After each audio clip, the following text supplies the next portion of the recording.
Bugas sa Victoria City ang 22 anyos nga si Bea Cruz. Sinilamang siya nagdaog sang duha ka major awards sa 14th International Virtual Art Renewal Center Salon Exhibition kag sa Fashion Week sa San Diego, California. Ang lamharon nga fashion designer ang pinakahubin sa siyam nga nagpakigbahin. Ang 8 ka mga fashion designer nga nakaupod mga California-based sunod sa iya. Si Cruz ang naging first place sa Top Fashion Week San Diego 2020 designer sa tuong Oktubre 17. Wala labot diri gindaog naman ang Art and Beauty Fashion Best Team Award.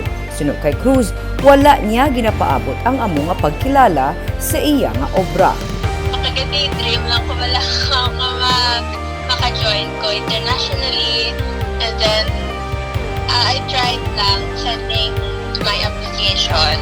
Yes, I got accepted. So, hamba ko, then hamba ko, there's an opportunity, I'll go for it. I was intimidated, since I have little experience palanggit.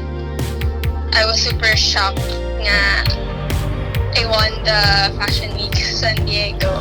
Kung tani dapat magpadulong sa Estados Unidos si Cruz para sa show. Ugaling bangod sa pandemic, iya na lamang nasaksihan ang pagpasundayag sa 10-piece collection sa Runway Fashion Week virtually.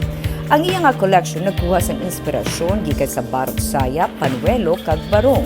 Iya inigin butangan sa youth culture nga among iya nga henerasyon kasubong man sang iya kaugalingon nga disenyo. If you have like a goal, it's not easy to achieve that right away yet.